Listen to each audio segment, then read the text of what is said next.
This is the story of taking unworn accessories and transforming them into something completely different. I filmed the entire process from taking them apart to knitting them up again, so I could share with you the transformation and the interesting challenge of working within the parameters of how much yarn was available to me, and perhaps even inspire you to do the same with seldom used items. So perhaps you'd like to grab some knitting yourself and join me for this meditative, improvised design process.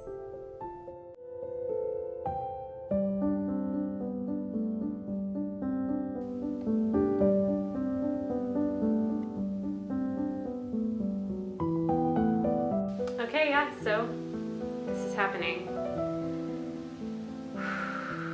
Time to find ends and unweave them in black yarn.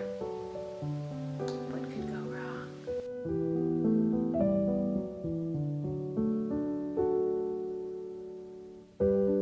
The first step was ripping out the hat and hand winding the yarn into balls.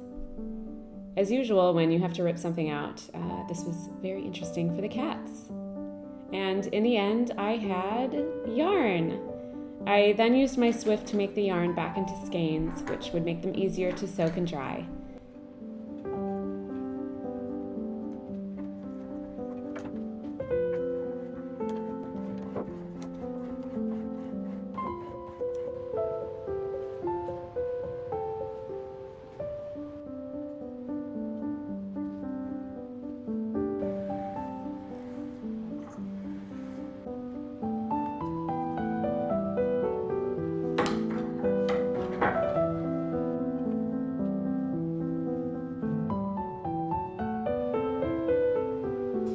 Next, it was time to do the same for the cowl.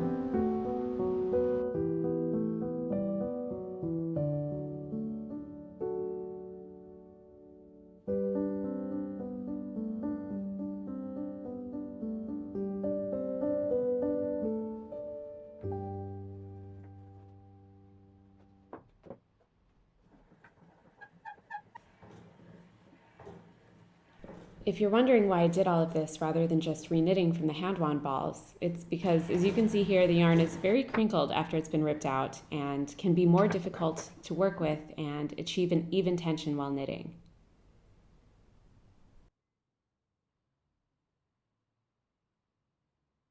Now it was time to soak the yarn.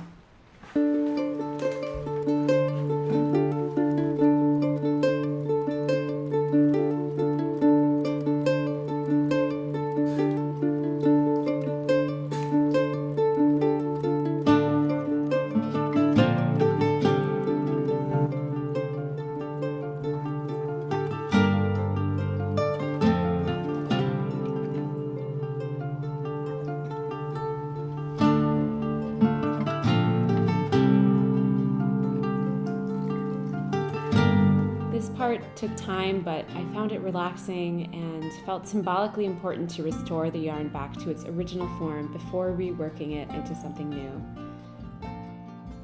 As this yarn was a heavier weight, I didn't feel the need to weigh it down to straighten it out, but with lighter weight yarns, I know I've heard people hang something from the loops to straighten the fiber out again.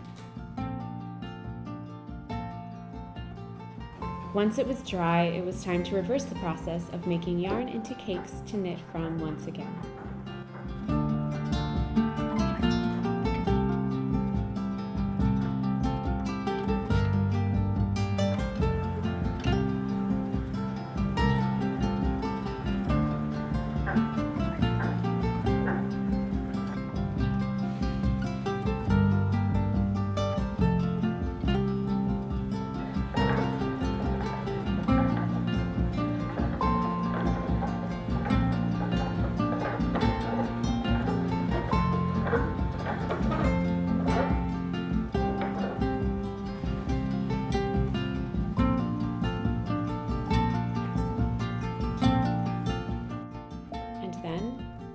Started knitting.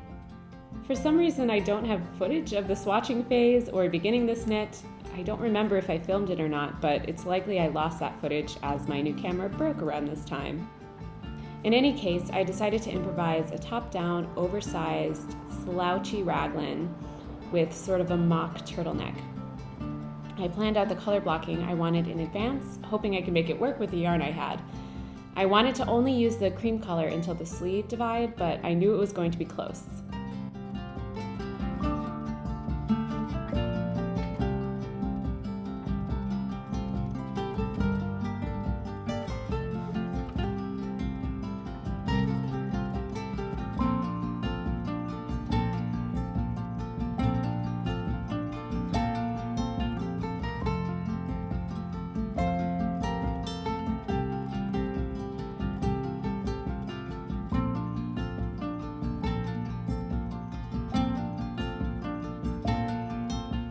I even undid my original swatch to use up every scrap I had left. In the end, I ran out of this color before dividing for the sleeves, but in the end, I like the result even more than what I had planned.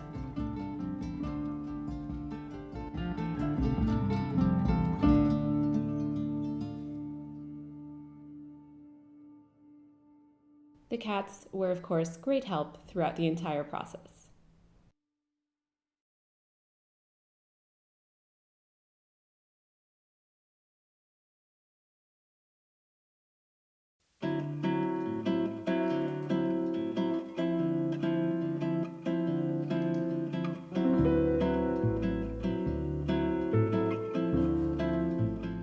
Finally, it was time to divide for the sleeves and start working on the body.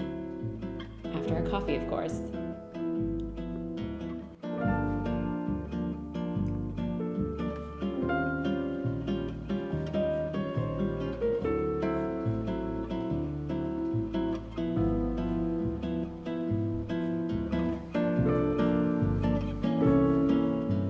This is all I was able to do with the yarn from the accessories, but I had one extra skein of the black left that I never used, so now it was time to cake it up. Once again, the head of quality control was standing by.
At this point, I was starting to worry about running out of yarn, so I decided to pick up and finish the sleeves first so I could budget all of the remaining yarn for the body. I'd always planned to make this sweater with short sleeves, so I did some decreases and then just knit a little bit of ribbing.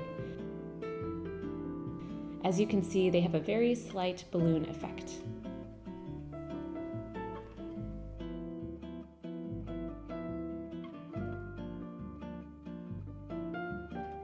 With that finished, I reevaluated again, and as this sweater was definitely going to be cropped and a layering piece, I wanted quite a long split hem, so I decided to rip back about 5 centimeters of what I had knit on the body so that I would have enough yarn to make the hem the way that was in my imagination.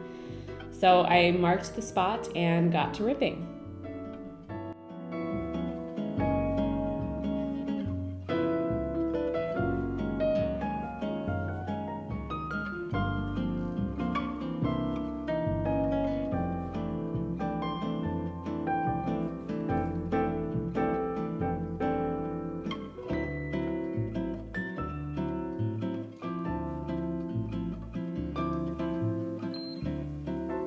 I then weighed the yarn so I could sort of keep track and make sure to have enough for both hems.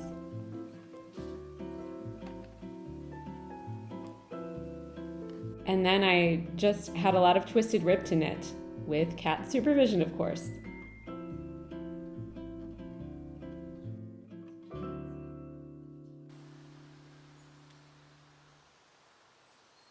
As you may have seen in my last video, I've been spending a lot of time in the forest this autumn, and knitting outside under the beech trees when it was warm enough to do so was so peaceful.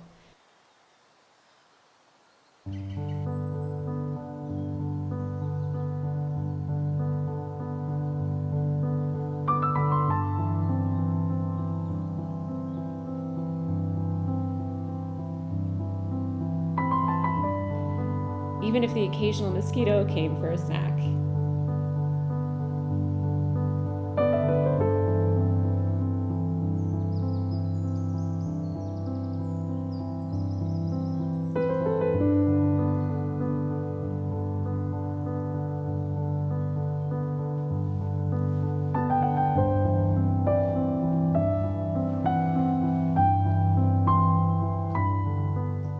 I wanted the back hem to be longer than the front, so I didn't want to bind off either half until I was happy with the lengths and also was almost out of yarn.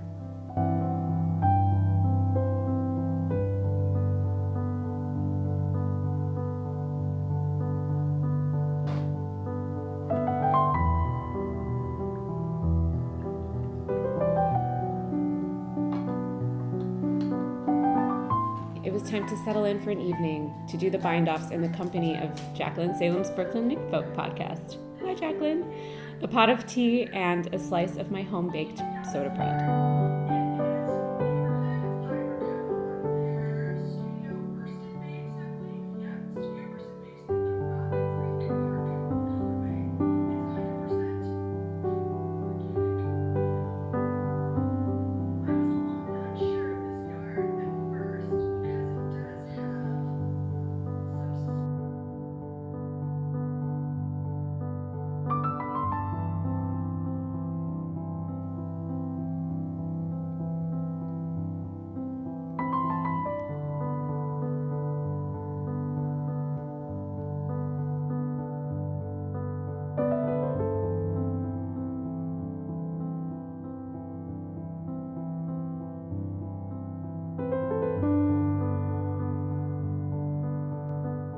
Here I am trying to show you that one of the bind-offs is rather flared. I used a stretchy bind-off for one side, and after seeing this, did a regular bind-off for the other.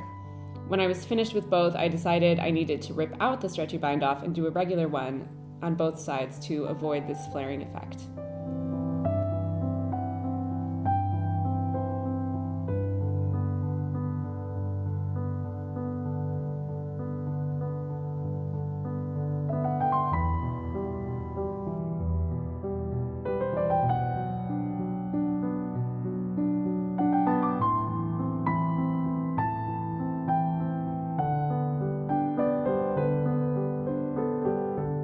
So then the knitting was finally done, and it was just time for finishing and blocking.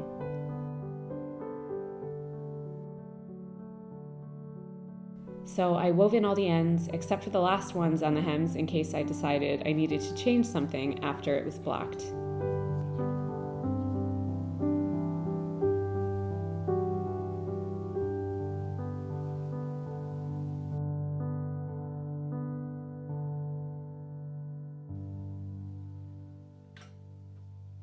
Then it was time for a soak. If you're new to this process, blocking is the process of soaking and or washing your knits to give them a polished, finished look. Also, this oftentimes changes the fabric a bit, so it's an important step to check the fit, especially of garments.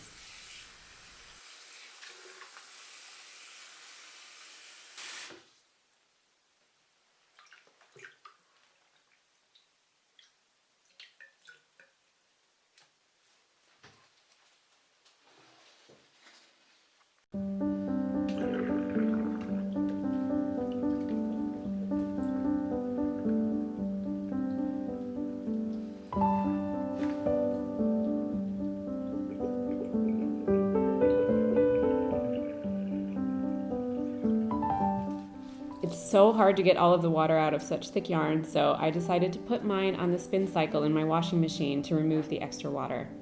This is only spinning, so no heat and not so much friction, which could cause felting.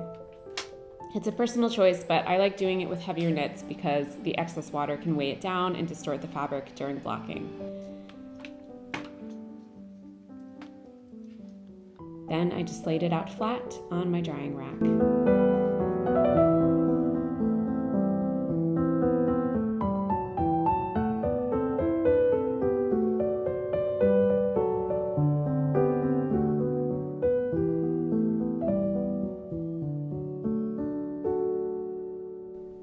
And it's finished. I think it's a really cool layering piece that can easily be worn over other things. It's so cozy and soft and will get so much more use than my previous accessories did.